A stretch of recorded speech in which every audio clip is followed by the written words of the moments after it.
mbokki Sénégal man Ahmadou Diop seen fidèle chroniqueur hebdomadaire ak seen serviteur moo leen di nuyu ci sunu waxtaan wi tuddee xew-xewu réew mi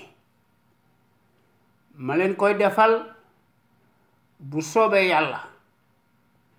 bu ma fi yàlla bàyyee bu leen fi yàlla bàyyee à partir de 17h GMT tous les mardis heure de Dakar soit 19h heure de Paris ma leen koy defal xam ngeen ko dutu leen ko jaawatle à travers les ondes de notre radio Sunu Kër FM, la première radio panafricaine nekk ca Los Angeles ci Californie muy sunu radio exceptionnelle bu mag bi de renommée internationale kon xam ngeen na tey talaata 14 juillet 2020 sunu émission bi nu tuddee xew-xew réew mi am na solo duma tay di ko wax day gën a am solo dama ne di ko waxaat di ko bantu am réew lëmm kenn du ko dénk baadoola baadoola day fuuy te day bew te amul kaddu ni worma muy kii nga xam ne dafay dige woon dige yu bari defu ci dara ba dara booloo jeex muy Macky Sall fen na ba jàll xaalis mooy fale ak fen ci la dëkk guddi ak bëccëg suñ réew mii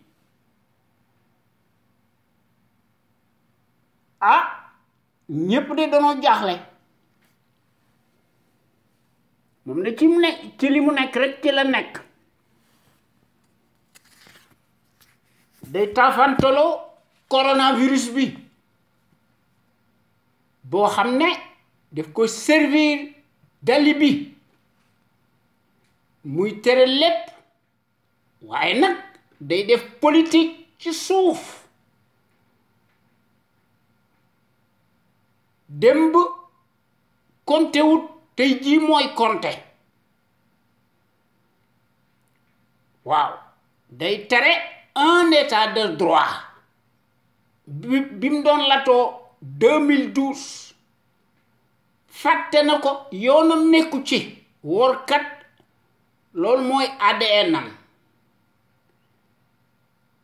waaw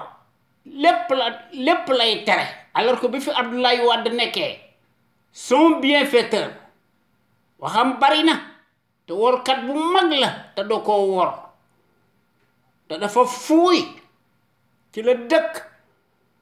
moom Macky Sall mu doon wax ne su Abdoulaye Wade gagné dana créer un gouvernement parallèle alors que ci jamono jooju Abdoulaye Wade avait toute la latitude pour le faire taire et le réduire au silence duma tàyyi di ko wax Abdoulaye Wade est un démocrate waaye nag Macky c'est un dictateur c'est un autocrate ci la dëkk guddi ak bëccëg ndax dafa fooy dafa mel ni que réew mi biñ ko tegee ci boppam ndax day addu kalpe ci lépp depuis 2012 dafa mel ni daf ko donn ci ndey donn ko ci baay mel ni dafa nekk buur te ñépp xam nañu fi mu jóge ndax Macky dafa fuuy xam nañ ne nga tëj nit ci kaso bi muy Karim Wade lan moo waral nga koy déporter au Qatar ëppléwoo ko ay nijaay ay bàjjan ci sunu réew mi nga tàggoog sa sago fuuy ndax baadoo la saay-saay foo ko gis dafa am ginnaaw ci loolu la nekk waaye nag ñoom seen wax du ci bari kon kii wone na ni mu mel ci tappale la dëkk guddi ak bëccëg ñu ne 4 pays africains mën nañoo dugg ci espace Schengen waaye Sénégal bokku ci li ci nekk loolu mooy sama xalaat cela n'engage que man parce que c'est une analyse politique de haut niveau Macky surfe sur le coronavirus ndax day taafanteloo ne le Sénégal est un pays indépendant foofu lay jafandu te moo ko tey Macky marche nécessairement sur les plates-bandes des tyrans africains nga xam ne moo ci jiitu ndax daf koy def lu dul pour interdire tout nga xam ne mu bëgg a nekk le maître du jeu par la petite porte tumuranke moo fi am Macky Sall am na xarum tabaski ndax daf koo am ci sàcc péché la ci la nekk kon kooku workat bu mag la paludisme bi mësu fee jóg choléra bi mësu fee jóg les autres maladies mësu fee jóg Ebola bi mës ta jóg ci Afrique les naufragés maanaam les Africains massifs yi nga xam ne yal na leen yàlla xare àjjana dañoo dee ci géej gi dans les océans maudits mës ta susciter aucune émotion dans le monde waaye bizarrement bi pandémie bi ñëwee kenn xamut fu mu jógee épargne benn pays ñi nga xam ne day musuñoo wax ci les Africains yi dee ci géej gi ci Libye ak ci diggante Libye ak Italie musuñu cee wax waaye nag bi nga xamante ne bii ne dal na leen ñoom day dañoo changer seeni tonalité l'émotion aussi dafa changer radicalement li ci gën a doy waar ci Afrique musuñoo am des instituts de recherche ni des laboratoires boo xam ne wér-gu-yaram am fi seen yoon nekku ci Macky s'en fout de tout ndax moom ci boppam moo ci jiitu les principaux pouvoirs politiques qui se sont succédés jusqu'ici ont manifestement failli à leur mission régalienne musuñoo déglu don yota Cheikh Anta Diop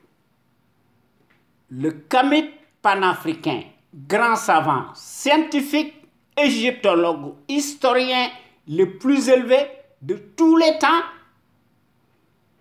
ñoom dañoo am yeneen priorité loolu moo nekk ci Sénégal ndax Macky mooy dagu tubaab yi ngeew yi mooy seen surga mooy seen valet beni wuy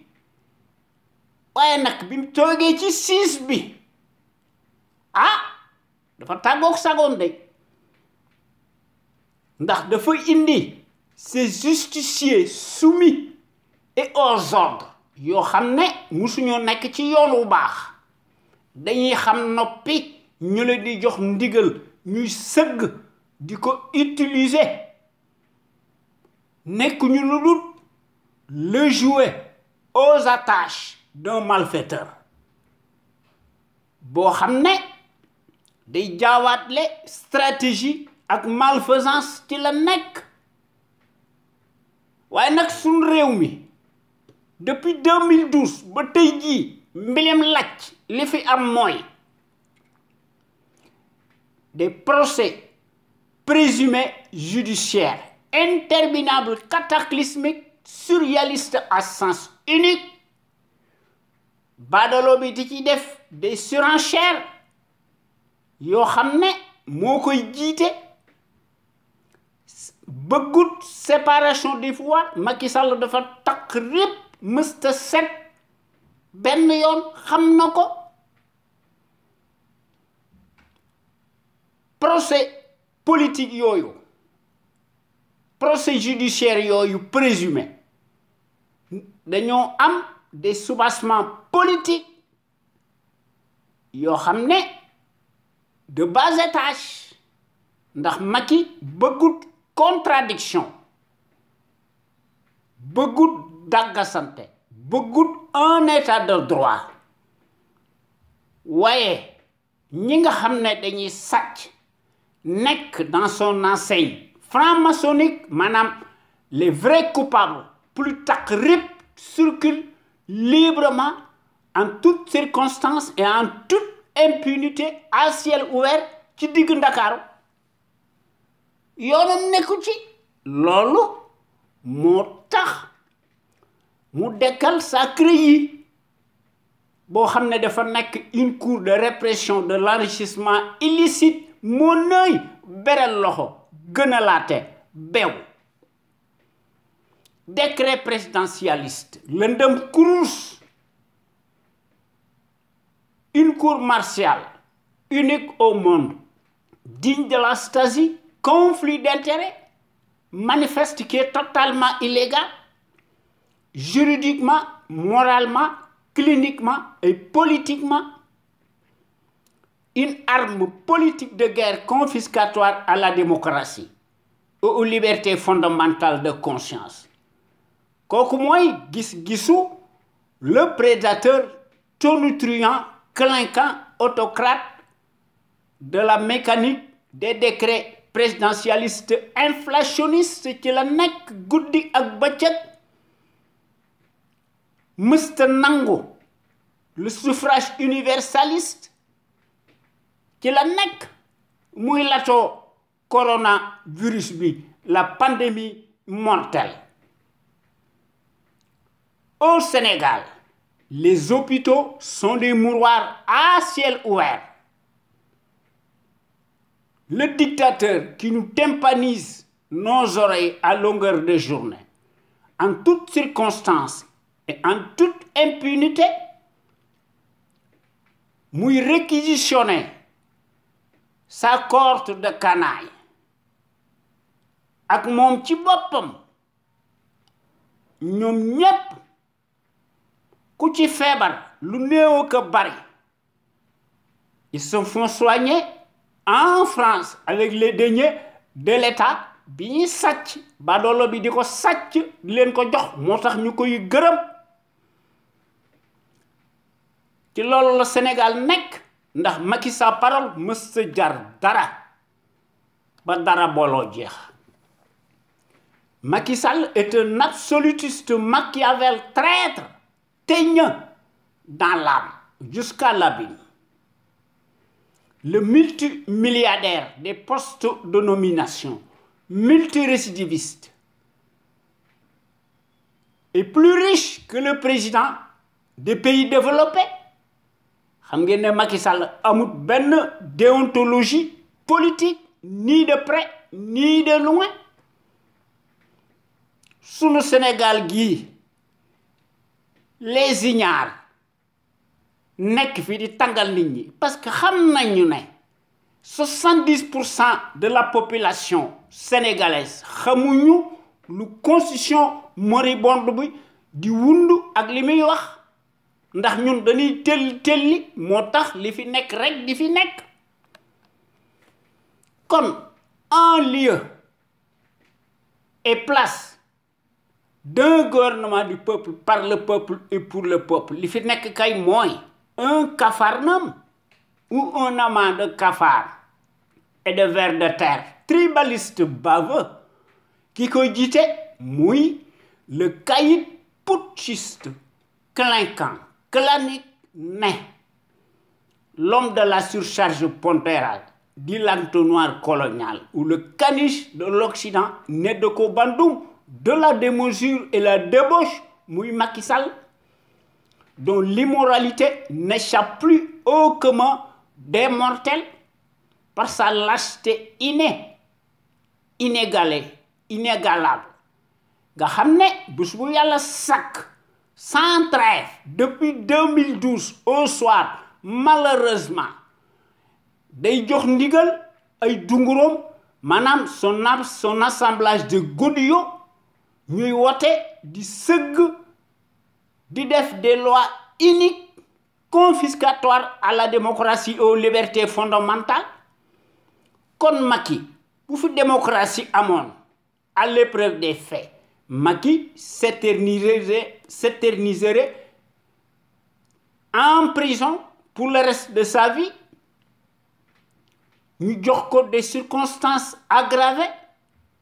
ndax day bénéficier ipso facto d'une peine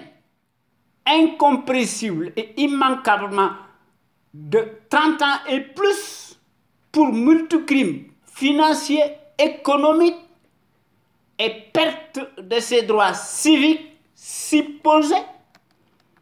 Sa place mësta nekk au palais waaye à Rebeuss waaye yéen waa Sénégal ak sénégalais yi nekk ca biir réew ma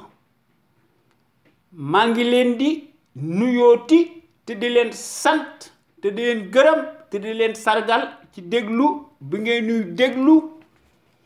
bàyyi seen yitte yépp kon gàcce ngalama yéen waa Sénégal amu leen morom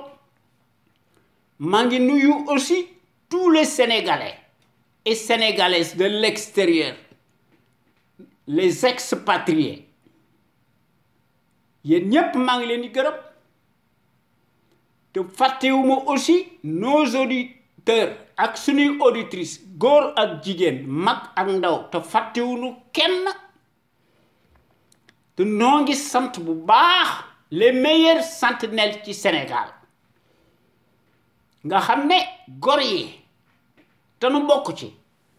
bu ñuy def suñu waxtaan bi ñu tuddee l'info autrement ñu koy def altine ak alxames à partir de 16h GMT heure du Sénégal gor yi yemuñu ci loolu bés bu yàlla sàkk dañuy def des rediffusions des audios très audibles toute la semaine ci loolu la ñu nekk dañoo gis ne mbir mi dafa nekk une question de fibre patriotique de pédagogie de civisme d'abnégation et de dévouement et d'altruisme même dañuy mettre en lumière les mystifications du label menteur professionnel profanateur mécréant franc-maçon muy Macky Sall ndax kuy fen di ca dëkk moom nga doon Macky fàtte na li taxoon ñu fal ko ci 2012 dans des circonstances totalement exceptionnelles inédites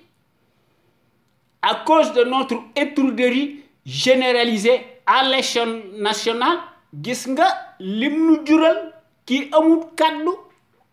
lépp la fi dige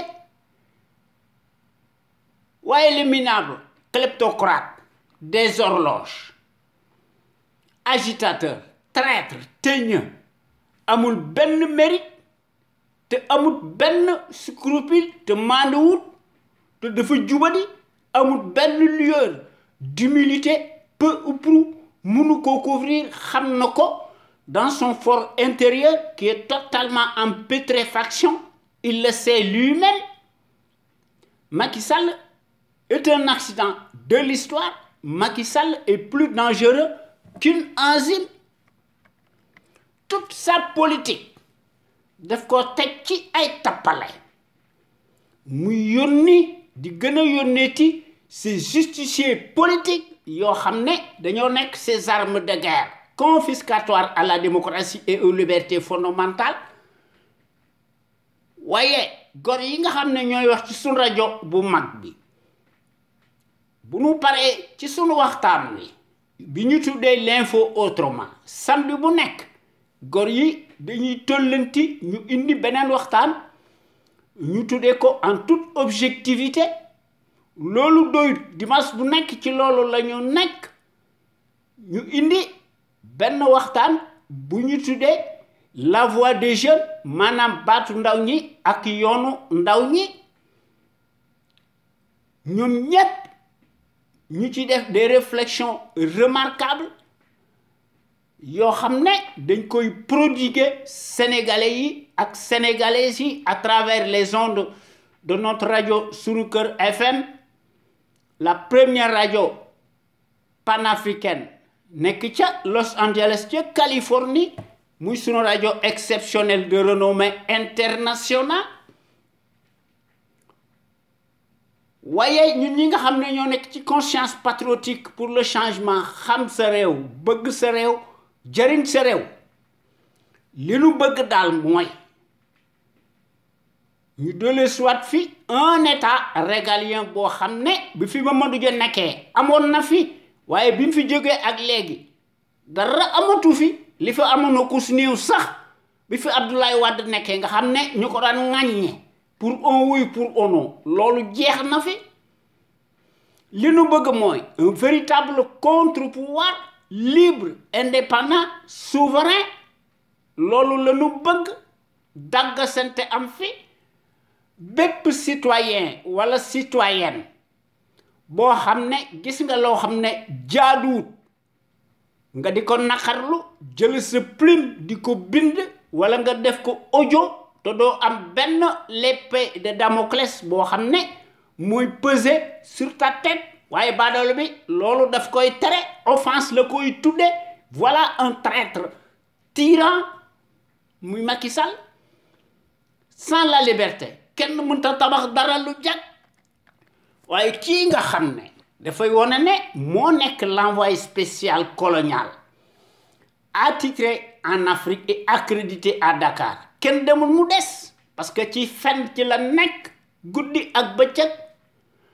depuis 2012 li nga xam ne moom lañ fi gis la république des scandales surréaliste une dictature qui tourne plus que jamais à plein régime intégralement négationniste d'apartheid s'accommode en permanence nga xam ne daay gu jeex bala moo jeex mu tollanti di def des diversions des sujets de diversion cataclysmiques xam ngeen ne kooku workat bu mag la waaye day lu mu ko jaral nan ko jaral ñun ñi nga xam ne ñoo nekk ci CPC ndax loolu bokkut ak suñuy gis-gis de la démocratie sunu Sénégal gi lu ñu mën a wax dafa mas a nekk un grand pays historique au point de vue du savoir pluriel et de la morale éternelle en puissance waaye la servi bii fi nekk nana cure et n'en démord jamais nga xam ne ci la nekk guddi ak bëccëg day occulter la dépendance dynamique coloniale muy Macky Sall le champion de la rupture aléatoire de la corruption à haut débit ci la nekk muy le chantre du népotisme et de la pagaille waaye day 2012 day presse bii nga xam ne seen wax bari woon na lool dañ na tekk léegi nag dañuy tàggoo bala ñoo bind ñu leen di yónni ñuy sëgg waaye presse boobu day démb se déchaîner pour un oui pour un non et de façon péremptoire abusive même sur l'ancien régime bu Abdoulaye Wade qui en avait naturellement pour son grade, était traité de tous les anathèmes et de tous les péchés inimaginables. Voyez, curieusement, la même affluence répugnante, nauséabonde, nga xam ne dañoo tayyeel ndax dañoo xiifoon lool jagati ah ñoom day léegi daal dañoo engraissé wu bu baax waxatuñ dara te naan Macky Sall na continuer presse boobu day dafa changer curieusement sa peau waaye nag dafa garder sa nature waaye nag day crypter les discours du changeant muy Macky Sall bi nga xam ne su dee gën a guerre de plus en plus les consciences abîmées présumées notables de l'heure ah la même servilité dañuy changer de tonalité et de sémantique waaye nag dañuy tempérer seeni discours ndax préfère parler de gros morceaux péché bu su Macky Sall di guerre alors que guerre crime la kon la presse de foutoir dañuy participer directement à un crime yoo xam ne mooy la gouvernance bancale ethnique nauséabonde waaye Macky Sall de loolu jaaxalul ci moom ndax wane na ni mu mane gis nañ ko ci 2007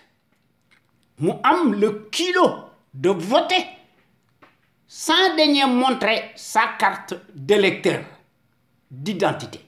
sa carte d'identité kooku day joxoon na di signe avant-coureur muy Macky Sall mii nga xam ne lu jiwoo jeexut jógu fa ndax Macky day def l'apologie du nazisme monétaire muy l'ingérence coloniale kon Macky mësta am benn yoota de patriotisme ni de fiscalisme encore moins de panafricanisme ni de civisme waaye dafa déclarer ne la monnaie coloniale daal est bonne à garder muy le franc CFA waaye bi nga xamante ne bii ne ñun les panafricains wax nañu yore sunu ndënd ak sunuy plim di bind Macky Sall ak Alassane Ouattara ay compagnie fexe nañu ba tappale defe ne mën nañoo naax nit ñi alors que seen bopp lañuy nax ñu ne dañ fay war a indi l'éco alors que l'éco buñ ko seetloo ak franc CFA bi benn la bonnet blanc la ak blanc bonnet te ki nga xam ne moo indi expression boobu ci France muy Jacques Duclos boo xam ne moo nekkoon le candidat du Parti communiste ci 1969 mooy bi nga xamante ne bii ne Alain Poher ak Georges Pompidou ñi ngi nekkoon ci plateau bi loolu moo tax mu koy wax foofu la expression boobu jógee waaye ñun ñi nga xam ne ñoo nekk ci conscience patriotique pour le changement xam sa réew bëgg sa réew jariñ sa réew ñu gën ñoo xam ci sous l'acronyme CPC noo ngi dingat bu baax di lank kandaare ci sunu digg dëkk bi sunu digg penc mi la gestion calamiteuse, népotique et gabégique du Sénégal par un parti politique, une coalition de partis et une famille pitiatique te noo ngi lank bu baax l'accaparement des ressources du Sénégal par une seule famille paresseuse ak son clan baadoola boo ko falee baadoole ni moom lay fal te Macky wane na ko ba Macky waasoom rek lay fal tànn sa bu la neex ci la nekk mbir mi nekkut jàngkat wala nga am expérience nekkut diplôme Macky jox leen ñoom ñépp des postes de haute stratégie nga xam ne mbir mi kenn dutu ko jaawatle corporatisme la indignement ethnique mu jox leen ko ci poste yi gën a kowe dans toutes les structures de l'État sénégalais, vassalisé jusqu'à Lali. Comme si les compétences et les expériences bidons des CV de Ramassi se mesurent scandaleusement et exclusivement à l'aune des mêmes patronymes particuliers, visiblement bien sonnants. Kooku mooy jikko bu Macky Sall maanaam c'est la vision surréaliste du négationniste Macky Sall qui foule du pied les affaires de la cité mu le traître en chair et en os qui le prouve matériellement bés bu yàlla sàkk sur le terrain du crime ndax amut xam-xam sa petitesse d'esprit moo tax muy def la médiocratie ndax les postes octroyés se conçoivent exclusivement à l'aune du bazar et au nom de la consanguinité ethnique et à la proximité de l'idolâtrie représentée par le binôme de mystification ethnique, idiocratique, clanique te Mariam Faye ak ay rakam ak ay mbokkam xam nañ ci dara. Macky a nommé plus qu'un village entier portant les mêmes patronymes particuliers visiblement bien sonnants. Loolu moo tax yéen gor yi ñoo ngi leen di ñaan ngeen di ñëw di fraterniser ci conscience patriotique xam sa réew bëgg sa réew jëriñ sa réew.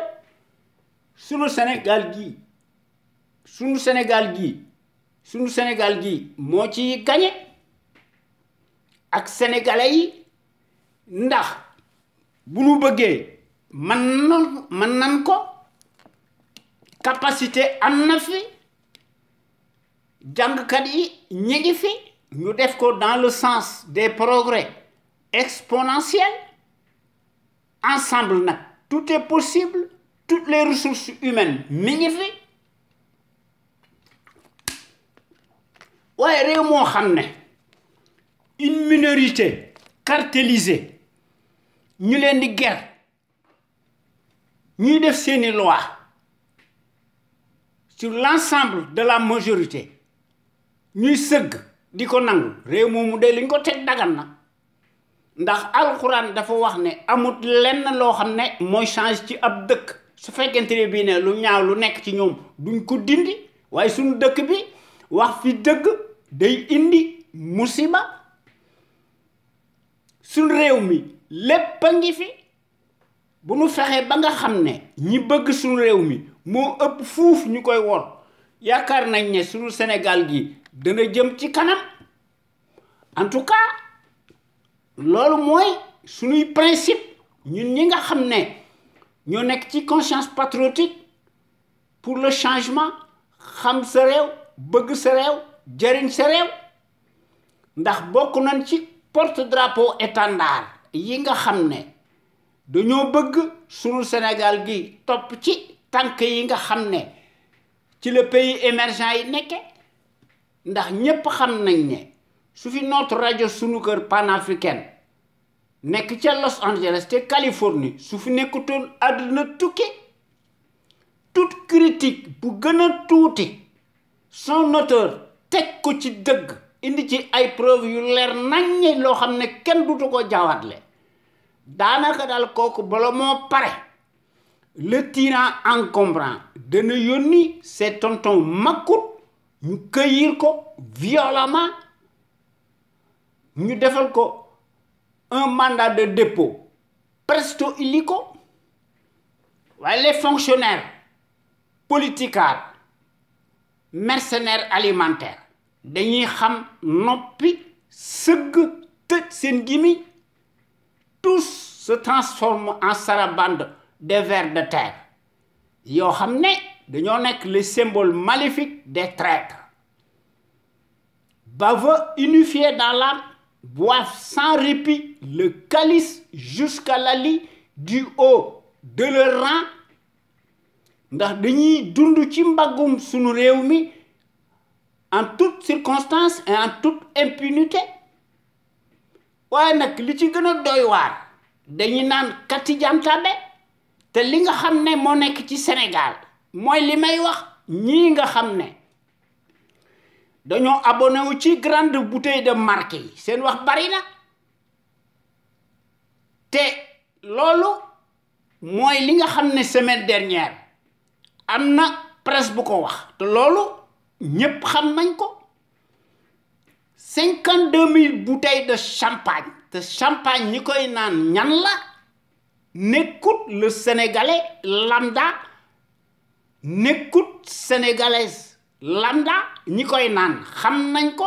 mooy ñi nga xam ne seen wax dañoo bari nekk ci au cœur de l'État ñooñu évidemment ne tarissent pas d'éloge à l'égard du fasciste encombrant en place, lequel, paraît-il, n'a pas curieusement de défaut, mais rien que des qualités. Mon œil ndax baadalo bi day jël ses propres intérêts mal placés mu teg ko avec ceux de ses parrains tapis dans l'ombre yoo xam ne ñoo koy soutenir mordicus et dans le secret des dieux seen wax du bari ndax ñoom dañuy jëf waaye ñun résignation ak fatalisme ci la ñu nekk loolu moo tax suñu réew mi tardé ndax ñoom dañuy gis ne la stratégie géopolitique internationale oblige golo di bay babu di dunde kon tant que président de la République wàññiwuñ galaajam ñu jam ko ñu dele soit fi un régime parlementaire li fi nekk moo fi nekk ndax président de la République du tàggu kenn ay décret ci la nekk il se passe éperdument de l'Assemblée nationale moo tax ñu indi fi le régime prédateur ñi nga xam ne ñoo ko digtal Sénégal dañ cee am seen njariñ ndax mbir mi da leen di arrangé ñoom ñaar loolu kat moo fi nekk waaye li nga xam ne moo ci nekk un fonctionnaire si riche daal n'est pas synonyme de patriotisme te kooku mooy Macky Sall te Macky Sall mësta nekk un kilifa mësta nekk net c'est un indigne chef de bande d'un parti politique cliniquement clanique te wana ne ko fukki yoon ci la nekk ci digg penc mi ci sunu digg dëkk bi muy le pion Macky Sall le label du foutoir en chair et en os ci 2012 ñu doon ko peindre faussement sous les défroques victimaires de l'heure ba tey jii et sous la baguette magique de la référence propagandiste mondialiste de l'arbitraire et de la tyrannie ñu koy jaay naan Macky Sall bokk na ci les dirigeants les plus influents de la planète entière paternalisme mënu koo weesu xam nañ ko waaye ñoom seen yoon nekku ci les États n'ont pas d'amis mais rien que des intérêts bëgguñu démocratie bëgguñu liberté li ñuy wax ak li ñuy jëfe nekkut benn waaye aujourd'hui plus que jamais le larbin Macky Sall continue de jouer nécessairement sur le piano américano-français pour cause waaye nag yoonam nekkul ci à nos attentes pressantes sociales il s'en fout de tout et n'en accure et n'en démord jamais Macky passe tout son temps à restreindre drastiquement davantage la liberté d'expression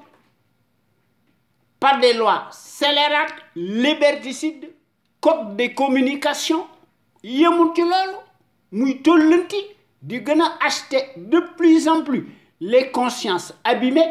présumées notables de l'heure ndax ñoom dañoo nekk ci ay dithyrambe lu foog waaye Macky yemul ci loolu day continuer di commander du matériel de répression à sa clientèle préférée kon ñooñu duñ ko mas a critiquer duñ ko mas a diingat waaye les populations sénégalaises siphonnées astiquées ñu leen di considérer comme un matelas financier ñu leen di cribler d'impôts et de taxes de toutes sortes ñooy fay bor bi te bor bi dis na ganna te li ci gën a doy waar yet wi leen di duma ñoo koy jënd te loolu Afrique francophone en particulier foofu rek lañ koy gisee gisuñu ko feneen kon ñun ñi nga xam ne ñoo nekk ci CPC ñun daal dañoo considérer ne suñ réew mi daal il faut que mu jëm ci kanam ñu def ci activisme patriotique civique yoo xam ne sunu Sénégal gi mën a retrouver sa dignité ak sa plénitude ak son rayonnement boo xam ne moo koy def ci coobaray boppam sur des bases voulues à l'instar des nations émergentes te loolu du ma tàyyi di ko wax hier comme aujourd'hui depuis 16 ans notre radio sunuker.com qui est à l'avant-garde et à la pointe du combat juste et pour l'émergence du Sénégal debout et fier de l'être sunu rajo bu mag bi mës ta nekk ci les chantiers battus ndax sunu rajo bu mag bi day proposer bés bu yàlla sàkk du neuf ndax day briser les tabous te day bousculer les idées reçues te day innover maanaam day indi yokkute te day populariser la démocratie ndax sunu rajo bu mag bi mës ta nekk ci les conventions ubiesques de l'establishment s'inscrit dans sa trajectoire révolutionnaire qui évolue dans le bon sens des valeurs et des progrès immenses, exponentiels, salutaires, indispensables pour que nous soyons capables d'assurer le destin de notre pays sur des bases voulues, en toute logique, en toute indépendance et en toute conscience, qu'on le veuille ou non, et n'en déplaise à la pestilentielle apérisée. Notre média Radio Sunuker est plus que jamais devenu un phénomène de société, reste le seul à aborder librement les sujets les plus variés qui sont considérés comme la loi de l'omerta, en particulier la gouvernance politique, bancale, ethnique, que la presse servile du service public à privé, surtout public. ña fa nekk ñoo fa masa nekk dañ leen di jox garaat di leen jaay di leen defal promotion sociale en crescendo les mêmes patronymes particuliers visiblement biensonnants ñoo fa nekk loolu moo am ci la maison présumée de la presse loolu moo am ci APS loolu moo am ci RTS la radio télévision Racine Talla Macky Sall loolu moo am ci Soleil Yakham Mbaye day xar mat transhumant bu mag la daanaka quasiment presse yooyu ak privé passent tous au peigne fin tous arrimés et deviennent de facto des instruments alimentaires politiques même, soumis aux ordres monopolisés par le pouvoir calamiteux, tortionnaire, usurier, dañuy xam noppi sëgg ndax amuñu patriotisme ni de panafricanisme encore moins de civisme ci loolu la ñu nekkuñu ci leneen waaye nag suñu rajo bu mag moom day mooy mottali seeni ndëngte te loolu gis nañ ko tant par la qualité des informations qui sont largement publiées à travers notre site sunuker.com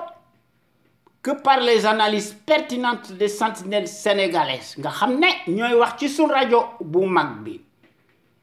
l'avant-garde du civisme et du patriotisme te loolu noo ngi koy def en toute humilité te loolu dafa nekk une exclusivité de notre site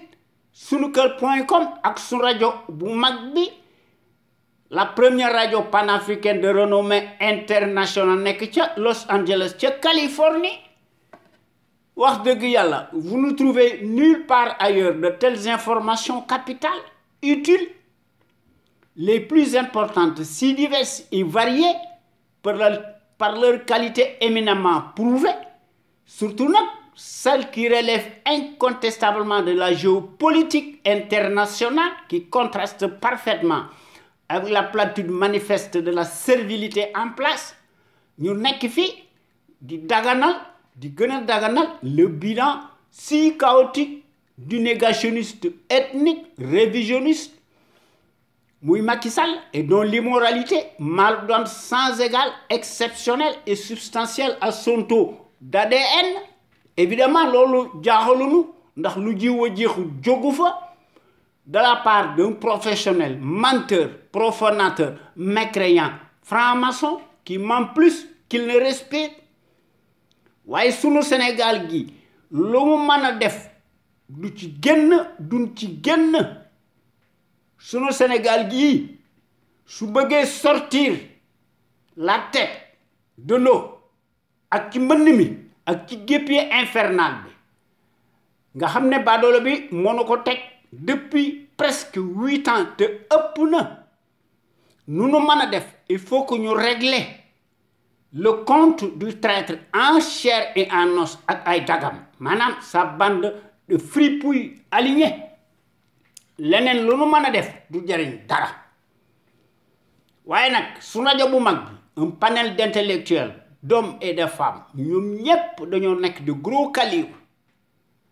doués en matière grise s'expriment en toute connaissance de cause et en toute logique voire même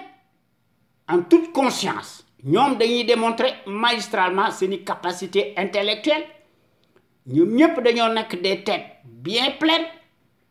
ndax dañuy décortiquer di décrypter l'actualité nationale et internationale ndax font part de leur expertise sur les produits toxiques chimiques notamment nag les faits divers scientifiques sanitaires sociaux religieux politiques sans oublier nag les incivilités patentes dont sont coupables les politicards véreux qui ont manifestement failli à leur mission régalienne ndax dañuy ubbi di gën a ubbeeti la boîte de Pandore à certains citoyens sénégalais par leur manque de conscience se soulagent publiquement et piteusement aux abords des bâtiments ndax dañuy roy ci traître politicards yi nga xam ne luñ la wax weddi ko te amuñu kàddu dañoo tële seen bopp rek lañ fi nekkal ndax dañuy défendre bés bu yàlla sàkk seeni intérêt crypto personnel maanduwuñu ay wëyu yu mag lañu kon soyez donc plus nombreux ngeen di déglu gor yi nga xam ne ñooy wax ci à travers les ondes de notre radio Sunu Kër FM la première radio panafricaine nekk ca Californie bu leen neexee bokk ci waxtaan wi wala ngeen di indi seeni xalima ak seeni audio te dara du leen ci fekk ci sun rajo bu mag bi des na ko publier bu soobee yàlla muy sun rajo bu mag bi la plus populaire qui reste nag comme jamais l'éternelle cheville ouvrière des sentinelles sénégalaises aux vérités implacables aux bras d'acier inastables et qui font constamment preuve d'analyse pertinente sans complaisance ne souffrant d'aucune ambiguïté sur la chose publique au Sénégal muy sunu Sénégal gi nga xam ne da ngay yéemu ci yàlla soo ubbee l'actualité politique bi da ngay jommi ndax da ngay rus ndax actualité politique bi day gën a abondante de plus en plus ndax day gën a marqué wu duñu xam fan la ñuy commencé ak fan la ñuy tàmbale dañuy seet li nga xam ne mënuñu ko ñàkk bañ a wax ñu wax ko ndax bu ñu bëggee wax lépp nag duñ ci génn loolu tax na ba nga xam ne ñun ñi nga xam ne ñoo nekk ci CPC li nga xam ne daal mooy suñu principe te moo nu war mooy nu fexe ba unir rassembler autant de patriotes sénégalais ak sénégalaises autour d'un idéal commun pour cela nag ñun ñëpp ñu indi ci suñuy détermination indi ci patriotisme indi ci altruisme indi ci civisme dévouement abnégation ku ne indi ci sa xalaat bu rafet ñu boole ci nag la démocratie participative à l'échelle nationale li nga xam ne mënta ñàkk muy la clé de voûte maanaam la volonté politique de chaque sénégalais ak sénégalaise ndax sunu Sénégal gi nekk le phare de la démocratie plein développement économique politique militaire financier am fi ñu jox moyens yu takku sunu soldats si ndax ñu mën a aar sunuy frontières aériennes ak terrestres ndax ku lay dimbali day ëmb sa sagal te loolu gis nañ ko ci Mali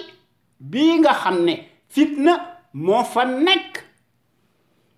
waaye nag jàngkat bi bu mag bi fi nekkoon day muy Cheikh Anta Diop kenn du turam ci politikaare yi parce que yaakaar nañ ne ku ci wax aw turam doo mas a ñëw ci France surtout ndax ngay mën a faj ndax ñoom dañoo élire domicile fii ci France muy Cheikh Anta Diop le visionnaire hors pair l'éternelle figure de proue charismatique le gros calibre homme d'honneur le kami panafricain moom da daan wax ne bi fi nekkee ak bi mu fi jógee yal na ko yàlla xare àjjana da daan mas a wax ne l'Afrique day doit opter pour une politique de développement scientifique et intellectuel et y mettre le prix.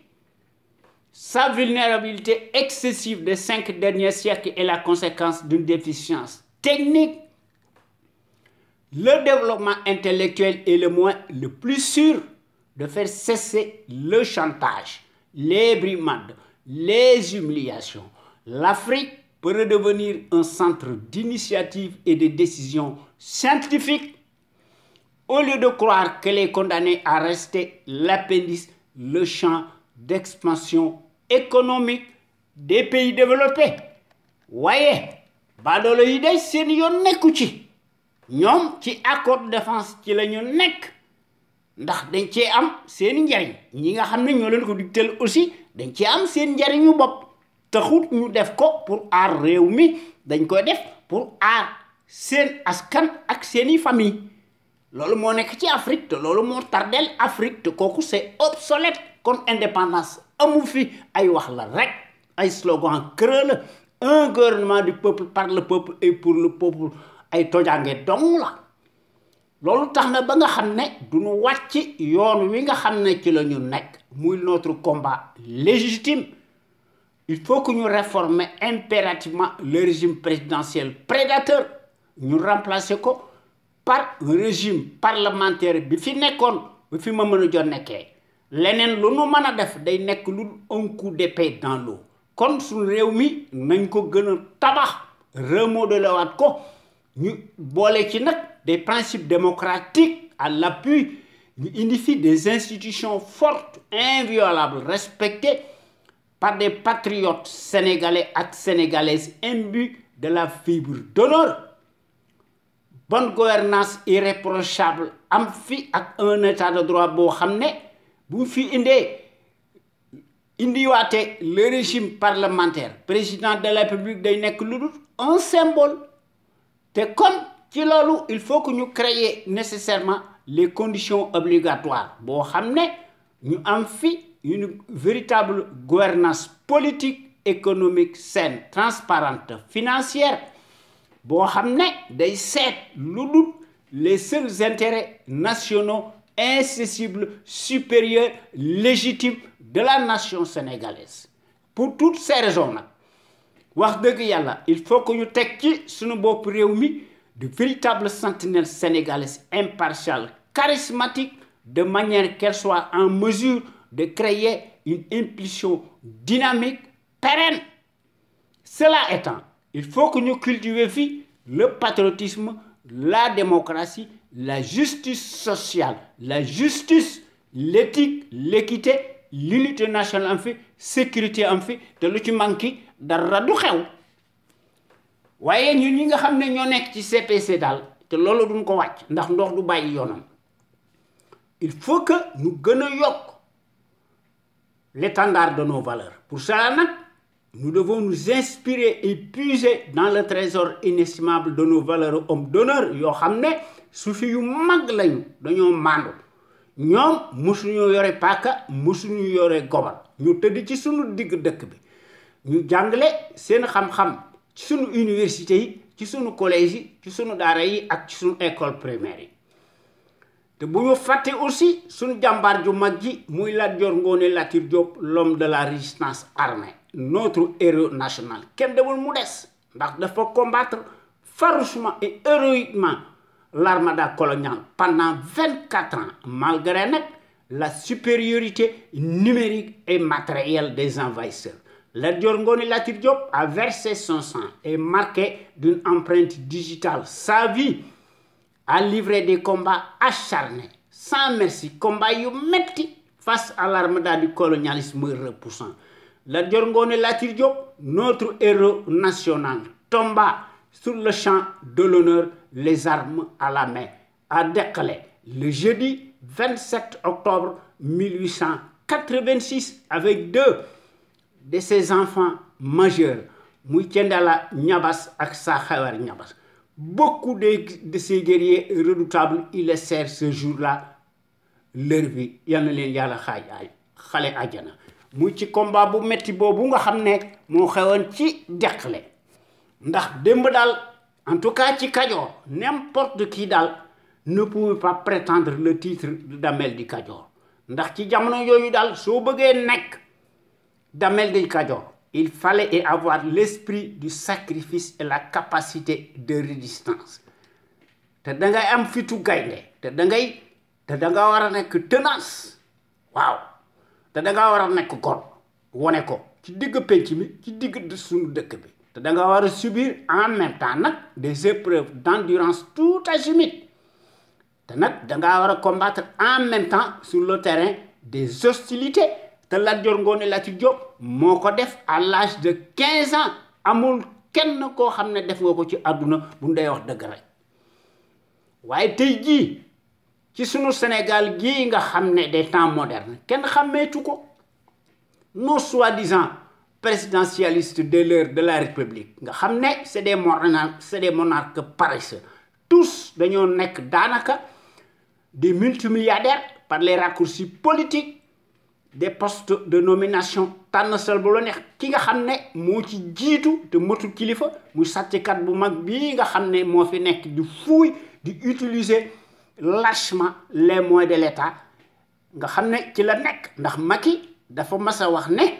ci États-Unis dans un journal américain Foreign Affairs mu ne dafa bénéficier des privilèges relatifs à sa position d'ancien premier ministre xam ngeen ne kooku nekkut gor ñoom ñépp se réduisent en roitelets pour n'être que des abrutis poltrons, des clowns de pacotille, des vergondés entourés de garde-corps se donnent lamentablement la qualité de dirigeants imaginaires yoo xam ne musuñu koo jige te bu ñu fàtte aussi les gros calibres maanaam les gros intellectuels de la trempe de Cheikh Anta Diop ak Mamadou Dia que sais-je encore ndax borom xam-xam yi bari na fi ñàkku fi ku ko bëgg a gis da nga ko gis sauf rambaaj yi ak naafeq yi ak traître yi surtout kii nga xam ne mooy promouvoir la trahison muy Macky Sall nga xam ne ci loolu la nekk dafay nekk di cliver suñu réew mi di beral loxo di def li ko neex di séviru par la force par sa lâcheté kon il faut que ñu cultiver fii le civisme chez les populations le civisme dafa mas a nekk le réflexe décent de tout citoyen et responsable qui a sa place dans la société le civisme day impliquer le savoir-faire et la civilité lorsqu'il s'agit de la chose publique ndax soo nekkee citoyen ak citoyenne à part entière soo may ay droit na nga arom ay droit waaye Macky de moom nee na ay droit rek la am te wane na ko ci sunu digg penc mi Macky nous a tous trahis ci la nekk guddi ak bëccëg voilà un pantin satellite nègre de service lâche waaye ñi nga xam ne ñoo nekk ci conscience patriotique daal xam sa réew bëgg sa réew jariñ sa réew ñun daal bokk nañ ci l'avant-garde des consciences yi nga xam ne dañoo bëgg a yee nit ñi exclusivement sur la chose publique ndax ci loolu nag wax dëgg yàlla nu ngi ci def une vaste campagne de sensibilisation massive de manière que chaque Sénégalais ak Sénégalaise fu mu mën a nekk ci adduna bi dafa war a am le devoir moral de s'armer de son bulletin de vote seet ki nga xam ne ginnaawam set na biiram set na kenn musu koo taxal ci dara ñu xam ndeyam ak baayam lañ fi def ak moom li mu fi def est-ce que lim am jaadu na wala jaadu waaye kii nga xam ne daal moo fi nekk dafa fen ba jàll ndax tubaab bi dañoo xam la cartographie politique de l'Afrique entière surtout francophone moo tax li fi nekk rek di fi nekk kon nañu seetaat mbir mi de manière que saa yu fi élection amee ñu seet ki nga xam ne mooy défendre librement en toute logique en toute conscience et en toute indépendance sur des bases voulues seet ki nga xam ne mooy défendre l'intérêt général ñu wateel ko su fekkente ne bii ne scrutin am na waaye day Macky Sall de fas yéene koo def ndax Macky dafa reporter sine die et les locales et les législatives waaye mi ngi confiner nit ñi ndax bëggut démocratie bëggut manifestation kon moo ko tey kon Sénégal bu ñu dee wax naan bokk ci 4 pays Macky Sall moo tax parce que état yi dañu la tourné dañoo am indépendance te Macky daf am maanaam entente cordiale ak ñi nga xam ne ñoo ko yilif ndax Macky ay carte day moo taxoon ñu fal ko ci 2012 à cause de notre étourderie manifeste généralisée à l'échelle nationale waaye day fen na ba jàll ndax Sénégal fen mooy fale ak xaalis politique du fale ndax Macky Sall day gëw ma ne ay carte moo ko fii jële ndax Macky ci corruption ci la nekk guddi ak bëccëg muy l'entonnoir colonial waaw ndax Macky est réfractaire à la démocratie ndax Macky day piétiner bu yàlla sàkk le suffrage universaliste du ko génn ci pouvoir bi ndax des méthodes fascistes moo nekk son tempo ndax moo nekk son ADN il faut que ñu génn ci suñuy convention pacifique ñu contraindre ko par la force mu mën a abdiquer mu naqari ko mu neex ko après ñu juger ko pour moult trahison économique financière et perte de ses droits civiques supposés Macky place mësta nekk palais waaye à Rebeuss ndax saay-saay si nga xam ne ñoom ñoo nekk des pantins dañuy gis ne l'issue des scrutins de pacotille se joue nécessairement dans la cour des voleurs en bande organisée te Macky ak Alassane Ouattara ñoo koy jiite et compagnie ci loolu la ñu nekk ak yeneen dictateurs yi nga xam ne dañuy nekk ci pouvoir bi 40 ans doo dégg mukk extérieur di wax ci seen mbir parce que day ŋàcc Afrique totalement seen yoon nekku ci ay démocratie ay wax la rek slogan la ndax traître yi nga xam ne ñu nekk ci Afrique élection dafa nekk lu dul une simple formalité administrative qui passe comme une lettre à la poste kon suñu Sénégal gi mënta échapper vraiment une contingence mondiale obligatoire spécifique à chaque peuple ndax suñu Sénégal gi yilif boppam moom son destin ndax mën a opérer nag wax dëgg yàlla une véritable rupture totale nette et précise ñu def ko dans des conditions optimales waaye notre rajo sunukër.com bi nga xam ne daal moo fi nekk moo nekk notre rajo la plus crédible par son patriotisme actif ndax suñu rajo bu mag bi dafa am des qualités exceptionnelles la qualité nag est avant tout un état d'esprit qui vise à l'excellence yokkute am fi ci jëf ci jikko won ko askan wi bu leer nañ te loolu la su rajo bi am ak góor yi nga xam ne ñoo ci wax maanaam les véritables sentinelles sénégalaises qui s'expriment librement en toute logique en toute indépendance et en toute conscience nga xam ne ñu koy def sur des bases voulues ndax ñooy compensé par leur esprit alerte la bassesse et la médiocrité d'une certaine classe politique plutocrate multimilliardaire des raccourcis politiques. Les sentinelles sénégalaises qui s'expriment librement à travers les ondes de notre radio sunukër.com ñoom ñëpp dañoo am une logique patriotique nationaliste bien placée yoo xam ne ñu ngi koy distiller peu à peu dans les consciences sénégalaises pour que sunu Sénégal gi aille de l'avant ndax sunu réew mi topp ci tànk yi nga xam ne ci la nation émergente yi nekke nga xam ne ku leen tooñ ñu diggaale koog yow ba mu saf-sap te loolu la sunu rajo bi am ndax quant à elle historiquement et présentement elle est par définition la référence exemplaire et à la différence d'une certaine servilité achetable de référence s'accommode mécaniquement et hystériquement par la désinformation et la manipulation n'agit qu'au doigt et à l'œil du régime capitulaire négationniste et de son chef valet béni muy Macky Sall menteur professionnel profanateur mécréant nègre de service en place nga xam ne notre radio sunukër.com fidèle à elle-même bu ndee wax dëgg rek dans sa ligne éditoriale qu'on lui connaît nécessairement reste comme jamais le rempart de la démocratie réelle qui porte par excellence la marque du support médiatique sénégalais, le plus libre pour son indépendance plausible par rapport à un exécutif corrompu, juge et parti, impulsif et qui dicte sa propre loi arbitraire au nom de la tyrannie pour faire taire toute voix discordante des opinions libres. Ndax sentinelle sénégalais yi ñoo nekk fi ñu nekk ndax ñoo wax ci kaw et publiquement ce que les minables politicards pensent tout bas ñu yore seeni këll di tàllal seeni loxo di tuubal sàcckat bu mag bi nga xam ne nekkut kilifa nga xam ne Macky ci loolu la nekk ndax dafa taq rib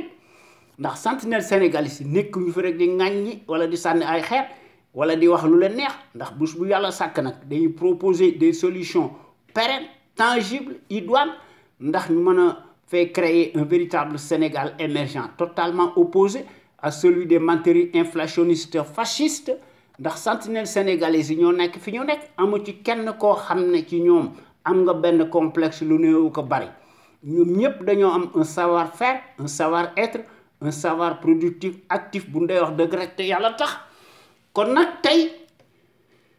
nanu waxati ci sunu temu tey bi daanaka sax man mas nañ ko wax la répétition est pédagogique dañ koy def rek pour que chaque sénégalais ak sénégalaise man cee am ta grille de lecture ndax loolu aussi bokk na ci démocratie kon nanu wax ci sunu temu tey bi maanaam nanu wax ci le péril APR mafieux coronavirus l'épicentre de la corruption à ciel ouvert ou la république de la pagaille des canailles et la chorégraphie surréaliste de ces étranges flagorneurs exubérants sont devenus miraculeusement si riches et enturbanés à la libanaise. kon loolu nan ci wax maanaam bu ñu commencé ci pandémie mortelle bi qui continue de défrayer hystériquement la chronique sans répit et sortie de terre évidemment comme vous le savez on ne sait où et comment ndax les projecteurs se focalisent sur les multiples clusters à l'appel, c'est-à-dire les foyers de l'épidémie, dont il faut freiner et rayer absolument les effets multiplicatifs. Si nous voulons éviter à tout prix une deuxième vague à l'échelle internationale. On sait que la pandémie atteint les couches sociales les plus vulnérables. Pour cela, le port du masque est conseillé, notamment dans les milieux clos. waaye nag fii ci suñu réew mi muy le Sénégal les langues se délient waaye dañuy fàtte benn affaire un adage bien connu dans notre pays le Sénégal la terre de la teranga ne se trompe jamais ndax day martelé adage boobu day martelé ne li yëngu li ko yëngal moo ko ëpp doole maanaam maxime boobu dañ ko war a méditer et pour cause danañ wax lu tax li nga xam ne moo ci nekk mu ci li nga xam ne moo fi nekk le corollaire du Covid-19 en place porte en lui-même les mêmes germes cataclysmiques par sa dangerosité corrodante mérite le sobriquet timbré. Le péril est à APR, coronavirus, l'épicentre de la corruption à ciel ouvert, où la République de la pagaille, des privilèges, des canailles, des passe-droits, et la chorégraphie surréaliste de ces étranges flagorneurs exubérants sont devenus miraculeusement si riches et enturbanés à la libanaise. Loolu moo fi nekk leneen nekku fi li nga xam ne moo ci nekk ci Sénégal bu ñu ko seetloo ba seetlu ko maanaam bu ñu seetloo le tapage médiatico-politique nga xam ne dañ koy def à grand renfort de publicité mensongère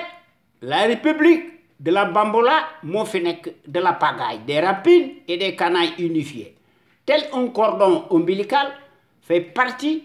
des plus corrompus de la planète entière malgré seen wax ju bari ji nga xam ne moom leen latoo ne Macky fait partie des dirigeants les plus influents mon œil ken lekatut ken fajotut. Nous avons donc le devoir moral de le dire tout haut à la place publique sans langue de bois ni fioriture, car les postes de nomination Tansablonnaire sont source d'impunité et d'enrichissement illicite. C'est la même chose pour une certaine nomenclature politico-religieuse, clientéliste non assumée. C'est du pareil au même dans un pays à deux vitesses. Les uns n'ont que des passe-droits et des privilèges indus, s'enrichissent allègrement, gloutonnement et en toute impunité selon la posture supposée. Tandis que, de l'autre côté, nous les classés citoyens de second rang, madame la majorité, nous tirer le diable par la queue et laisser pour compte constamment sur le quai. Voyez, heureusement, comme le disait à l'époque, et à juste titre, Cheikh Anta Diop, qui sévissait contre l'école polygénétique des falsificateurs historiques au Sénégal. Amna ñoo xamné dañuy def des actions salutaires yo xamné dañuy corriger manam ñaawteef yi nga xamné mom la ñu laari def nga xamné la paire moo nekk l'habitacle des corrompus waaw en bande organisée. Ouais, tout d'abord, avant d'aborder notre sujet d'aujourd'hui, il faut que nous fassions quand même une parenthèse et pour cause, pour des raisons évidentes. Premièrement, nos frères maliens, qui sont plus courageux que nous, d'ailleurs de grec, bougent, et font du bruit assourdissant, mettent en action leurs biceps, tentent de déloger l'un des soldats de la France-Afrique, mu IBK. Nga xamné li taxone ñu def ko manam li tax ñu def ko moy à quelques encablures des scrutins de Pakoti Abdou Kalpe Fokhartikou à la Macky Sall nga xamné IBK def ko defone savamment de façon élaborée le kidnapping ñu yok ci le kidnapping de l'opposition nga xamné par les djihadistes nga xamné à IBK di def les dernières parodies législatives nga xamné ñoo mettre le feu aux poudres loolu moy wax ci waye ci Sénégal rien ne se passe yalla moy fale moy folé loolu mo fi am manam quant à nous sommes léthargiques par définition jusqu'à la lie par notre somnolence atavique abyssale pour n'être que des abonnés absents au point que nos éternelles incantations stériles en pis sont devenues synonymes d'abdication réactionnaire, voire de couardise, de résignation et de fatalisme de grec.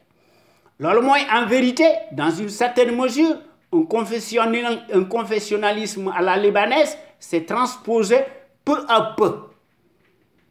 à la sénégalaise clientéliste, présumée notable de l'heure, corrompue et constamment arrosée par le dédain de l'État, laquelle clientèle est reçue au palais Nedoko Bandoum, que l'on appelle l'épicentre de la corruption massive à haut débit, avec un H et un D en majuscule. Madame HD, Madame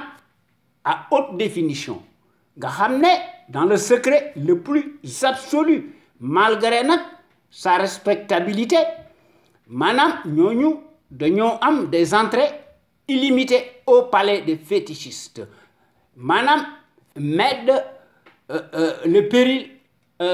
état après coronavirus. Madame la cohorte des flagonneurs anturbanés copieusement engraissés en transe. Ils trouvent nécessairement sini gagne-pain. Pendant que la majorité, hélas, vit dans une misère chronique et à l'indifférence quasi générale. C'est ce qui explique nos impérissables déconvenus, quand bien même, day nek un tabou parce que Sénégal wax fa deug day indi musiba kenn wax ci ñooñu parce que dañ ñaan ay notable lañu en politique nag tout se tient en toute logique kon li fi nekk rek moo fi nekk te loolu li ko waral mooy l'étrange constitution moribonde étrangère même et par révision articulée à la démocratie de la charte de l'impérialisme n'a jamais prévu ni de près ni de loin peu ou prou des fonds politiques ni des fonds spéciaux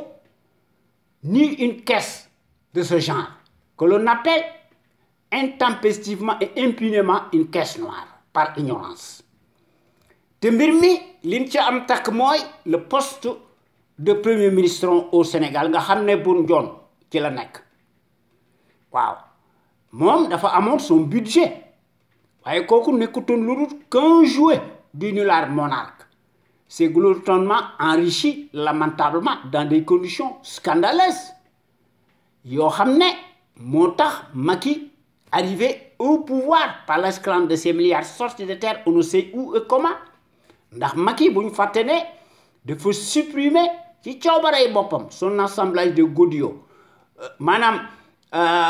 poste premier ministre bi maanaam parce que day bañ une concurrence parce que day bañ ki nga xam ne moo nekk premier ministre mu jaar ci yoon bi nga xam ne fa la jaaroon ba fen ba falu ndax Sénégal fen ak xaalis ak kàcc mooy fale Macky loolu la xam waaye li nga xam ne moo ci nekk tenez-vous bien le budget extensible de la présidence de la République est si colossal te loolu dafa nekk un secret bien gardé boo xam ne dont personne ne connaît réellement le chiffre exact li nga xam ne mooy moom lañ ci xam mooy dafa atteindre au moins la somme astronomique de 120 milliards de francs CFA chaque année waaye mbir mi bu ñu ko seetloo ba seetlu ko silence et motus cousu sur la loi de l'omerta mbir mi bu ñu ko seetloo ba seetlu ko ce budget soi-disant de la présidence de la République s'est transformé en caisse blanche toxique permet de corrompre légalement sa clientèle de canaille et une certaine classe politico-religieuse waaye au Sénégal ñooñu dañuy dresser lu dul les éloges du président monarque fàtte nañu opposition bi te normalement ñi nga xam ne ñoo amul doole ñooñu la ñu faral ñooñu la ñu war a faral waaye bu ñu seetloo le budget de l'Assemblée nationale day tourner fi mu nekk ci Sénégal autour de 15 ou 17 milliards de francs CFA nga xam ne ñu ne la Cour des comptes et les autres corps de contrôle soi-disant institutionnels nekk ñu lu dul qu'une existence virtuelle kees yooyu se soumettent la tête baissée au ndigal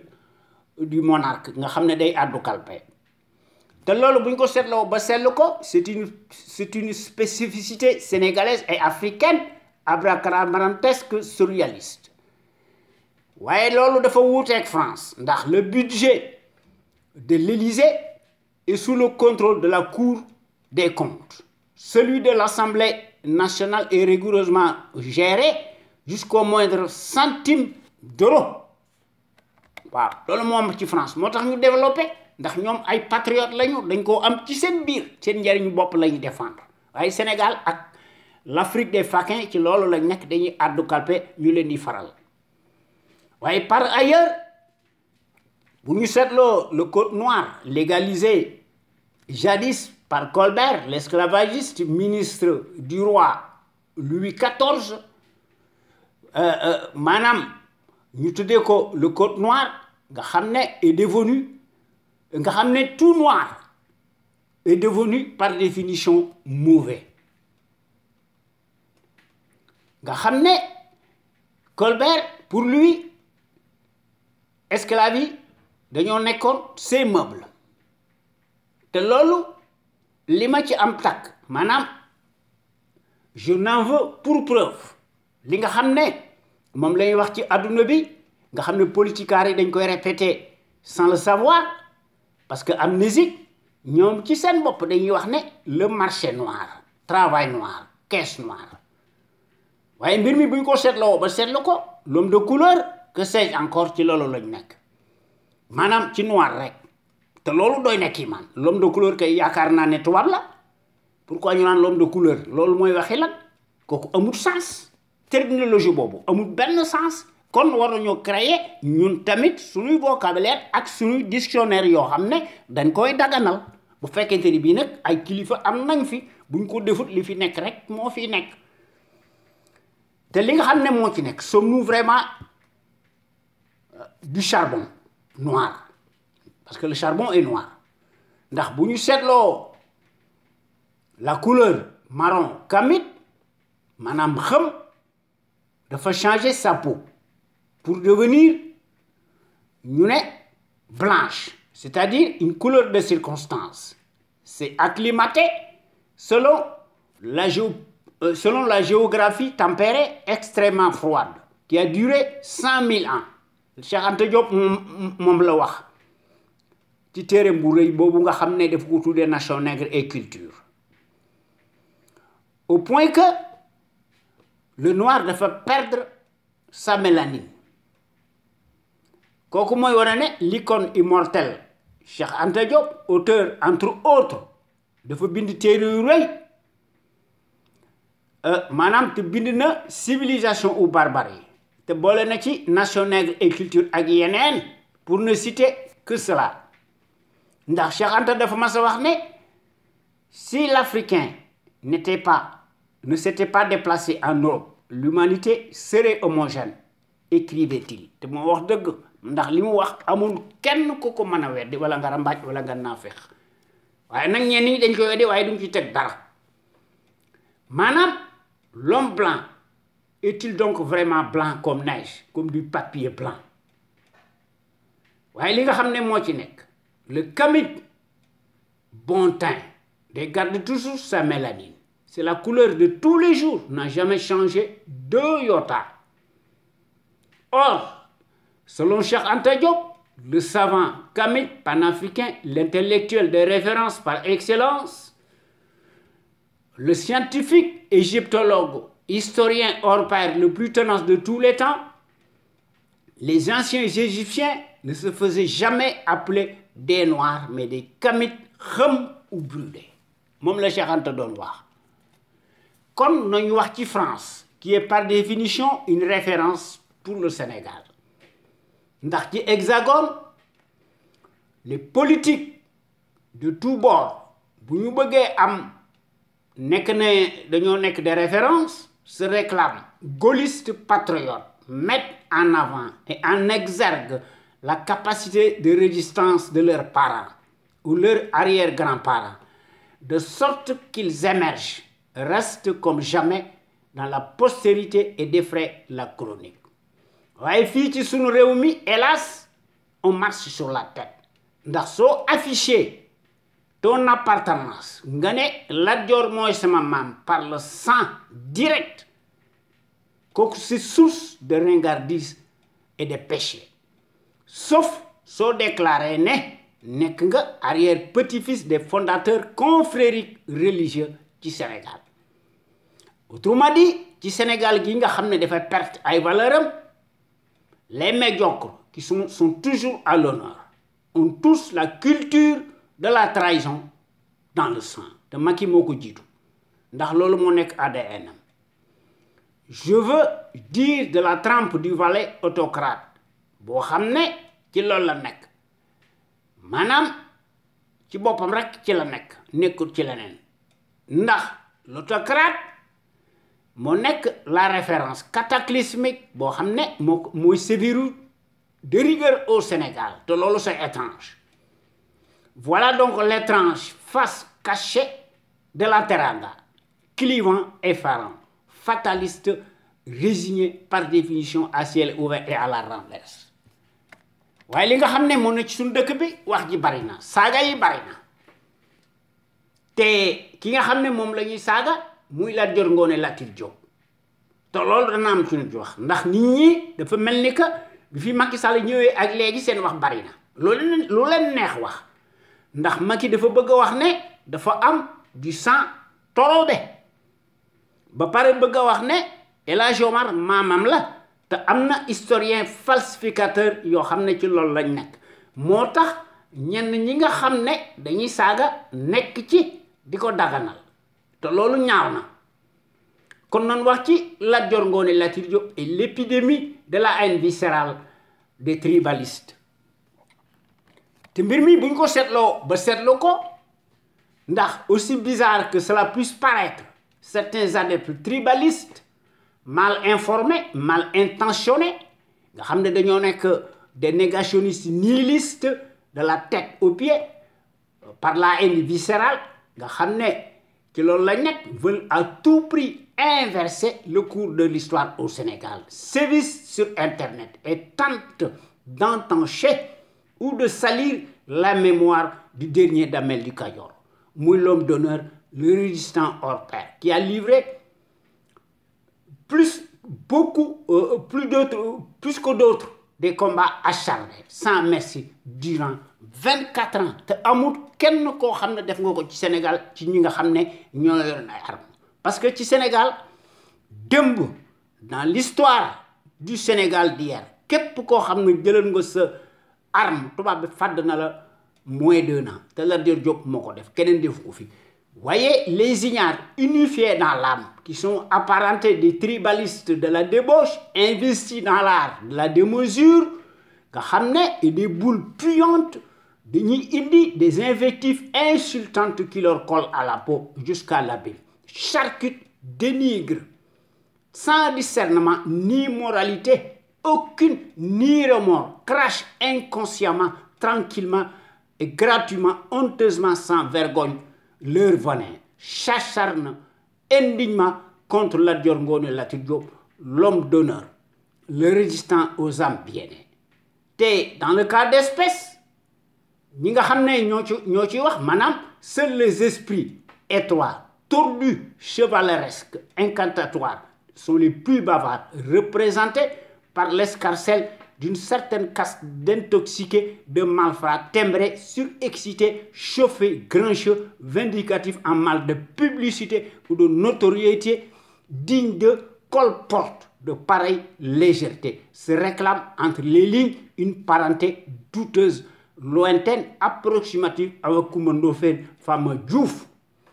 On le déshonore, le verbiage creux, balai d'un revers de main, toute qualité de résistance à celui qui est né en 1842 à Kër Amadou Yàlla, qu'il considère comme étant un fuyard face aux troupes coloniales. On ne sait par quelle mouche les a piqués pour qu'ils s'accommodent bassement à des inepties ou des litanies purulentes démentielles du haut de leur rang. Loolu moo fi nekk maanaam à noter que la famille immédiate honorable de Coumba Ndoffène Fama Diouf bien éclairée sur l'histoire nga xam ne majoritairement dañoo nekk mouride dans l'âme se garde bien de sortir de telles fadaises si ridicule nga xam ne dañoo nekk à l'encontre de la réalité tangible. Maanaam il ne suffit pas d'accoucher à longueur de journée des âneries absurdes dans la toile pour qu'elles soient des vérités éternelles devant l'éternel. te loolu bu ñu ko seetloo ba seetlu ko il faut ñu distinguer les vrais arrière petits-fils directs de l'ex-royaume du Saloum et les rats vautours qui gravitent autour. ndax mbir mi bu ñu ko seetloo ba seetlu ko wax ji daanaka jaru ko. Point n'est besoin de rappeler les batailles historiques de Marbre à Mékhé le 3 juillet 1869 te loolu am na ci Fatick le 18 mai 1859 te gis nañ ko ci Koki 1861 près de ngi gis ci Ngol-Ngol le 29 décembre 1853 te loolu Lat Dior def na ko ci Rip ak Maba Diakhou le 30 novembre 1865 maanaam Lat Dior Ngoné Latyr Diop dafa nekkoon le général tel un tigre a combattu farouchement et héroïquement avec la mamie Maba Diakhou boo xam ne dafay bàyyi sa vie à la bataille de Sombo en juillet 1867 paix à son âme. Voyez, dans cette bataille acharnée sans merci, les Français doivent subir de lourdes pertes, dont plusieurs gradés, et non des moindres. Te loolu ñi nga xam ne bokk nañ ci des médecins militaires, y compris même Pinet-Laprade, nga xam ne dañ ko blessé woon ci xeex boobu à l'épaule, et le capitaine Henri Philibert Canard, nga xam ne dafa nekkoon un administrateur colonial, a été poignardé, et ce malgré la supériorité numérique disproportionnée et les moyens matériels dont ils disposèrent. Voyez, suñu réew mi coole li muy bari kum neex nag nekk ci internet di wax lu la neex. Voyez, on se connaît bien entre nous et on sait qui est qui et qui a fait quoi hier. Voyez, aujourd'hui, contrairement aux idées reçues, toute raison gardée,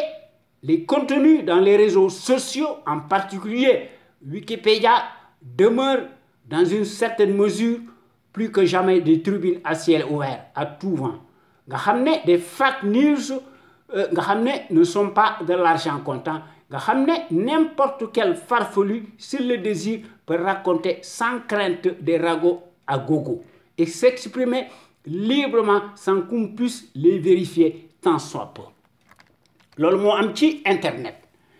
Le comble du comble est que certains même franchissent allègrement des paliers supplémentaires, se mettent en porte-à-faux avec l'histoire écrite en la travertissant délibérément que Lat Dior Ngoné Latyr Diop, le Damel du Kayor, avait une dent contre le roi du Saloum, maanaam Mad a Sini Coumba Ndoffène Fama Diouf, nga xam ne nee nañu Coumba Ndoffène Diouf dafa accorder l'asile à Lat Dior. waaye li nga xam ne moo ci nekk ndax am na lu ci nekk loo xam ne daanaka voilà jërta wax waaye maanaam la réalité était tout autre ci jamono jooju. Nota bene, en toute connaissance de cause, Buur Sine Coumba Ndoffène Fama Diouf n'a eu que de brèves rencontres avec le Damel du Kayor. Maanaam mbir mi bu ñu ko seetloo ba seetlu ko, on ne peut pas tromper ceux qui savent parfaitement l'histoire du Sénégal de fond en comble. Mbir mi bu ñu ko seetloo ba seetlu ko, loolu mooy question bi, maanaam les représailles violentes coloniales de l'époque étaient-elles donc dissuasives, maanaam pédagogique même bu ñu ko seetloo ba seetlu ko. Dafa mel ni que loo ci seet mi ngi ci waaye li nga xam ne que ces gens-là war na moom la ñu war a wax à quel moment avec une date précise ce prétendu asile ait eu lieu. Quant à nous, nous disons simplement que de telles balourdises ignominieuses, fumantes, n'engagent que leurs auteurs, car nous ne pouvons pas nous rabaisser et tomber si bas dans le chemin de traverse. Et dans un débat stérile, hystérique, creux, ce n'est pas notre vocation, loin de là. Nga xam ne Buur Sine Coumba Ndoffène Diouf Famaak dafa nekkoon un grand homme est mort le 23 août 1871. Comment donc Lat Dior, en tant que réfugié bu buur bi Buur Sine Saloum, si cela est vrai, a pu combattre avec Maba Diakhou contre les Français? La question se pose. waaye li nga xam ne moo ci gën a doy waar, Amadou Balba, du haut de son ignorance dégoulinante sur l'histoire réelle des résistants, nga xam ne par son parti pris sur des bases abjectement ethniques, haineuses, étranges et à la renverse, ne repose que sur une ligne de crête, voire un effet d'optique. Décrète, lui seul est à la place de Lat Dior Ngoné Latyr Diop, écrit, sacralise Maba Diakhou, qu'il déclare héros national du Sénégal. On dort debout. Qui peut vraiment accorder un crédit à un aventurier, un charlatan si grossier, si ce n'est sa propre personne imbue qu'il se fait de lui-même pour exister virtuellement? Décidément, sur le Sénégal gi, maanaam des pertes peu à peu se repèrent et se pédalent. Maanaam la haine et la rancune moo nekk le socle et l'apanage des faibles. nga xam ne dañuy gis jant bi avec un tamis mais ne l'admettent pas comme disent les Algériens waaye li nga xam ne moo nekk ci mbir moomu ci Lat Joor taal bu yàlla taal daal sànni ca mata gën fay ko en termes clairs mieux vaut ajouter un morceau de bois à la braise plutôt que de vouloir l'éteindre n'est-ce pas kooku mooy Lat Joor Ngoone Latyr Diop le héros notre héros national boo xam ne pour certains la pilule maanaam bi ñu ko defee héros national maanaam la pilule amère ne passe pas parce que dañuy gis ne mbir mi dafa nekk comme du plomb dans leur gorge maanaam kalasuk Amadou Bal Babi noonu lañ ko gisee waaye li nga xam ne moo ci nekk tant mieux pour eux la caravane passe et les chiens aboient maanaam une question quand même sans tabou s'impose et pour cause qui alimente le faux débat clinquant des ritournelles tire les ficelles par derrière clive les uns aux autres sème la zizanie et la pagaille construit des mausolées taillés sur mesure à géométrie variable à des fins bassement politiques utilise par devers les deniers de l'État si ce n'est l'autocrate bruyant des horloges de la déconfiture restitue ñu ne la famille d'El Hadji Omar peu convaincu le soi-disant sabre du grand guide qui a disparu dans les falaises de Bandiagara le 12 février 1874 yàlla na ko 1864 yàlla na ko yàlla xare àjjana waaye li nga xam ne moo nekk ci Lat Joor c'est le plus audacieux soldat emblématique de toute l'histoire du Sénégal est mort les armes à la main le 27 octobre 1886 avec deux de ses enfants majeurs Sakhewar Niabass ak Thiénella waaye li nga xam ne comme on dit tout n'est pas permis halte stop ça suffit et la coupe est bien pleine non maanaam ne mélangeons pas tout mais quand même soyons justes rationnels conséquents et rigoureux Lat Joor Ngoone Latyr Diop fut incontestablement qu'on le veuille ou non l'ennemi public numéro 1 le plus redoutable le plus redouté dès le corps d'armes certes nous sommes donc très courtois et modérés pour autant nous sommes bien obligés de remettre les pendules à l'heure et pour cause nga xam ne dañuy fondé wu exclusivement par rapport aux faits têtus toutefois nous avons du respect à l'égard de Coumba Ndoffène Diouf Fama Diouf pour sa mémoire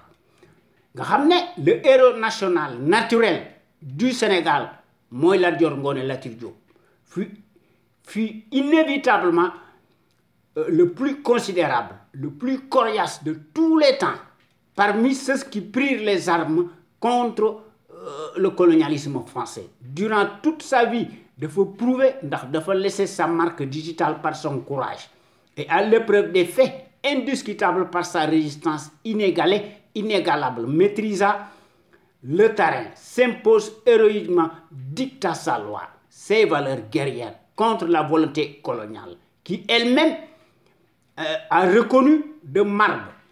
et par écrit ñu ne tant que Lat Joor est en vie ñoom du ñu nekk mukk en sécurité au Kajoor te tubaab bi moo ko bind te loolu mi ngi nekk ci archive alors aujourd'hui le Sénégal des temps modernes li nga xam ne moo fi nekk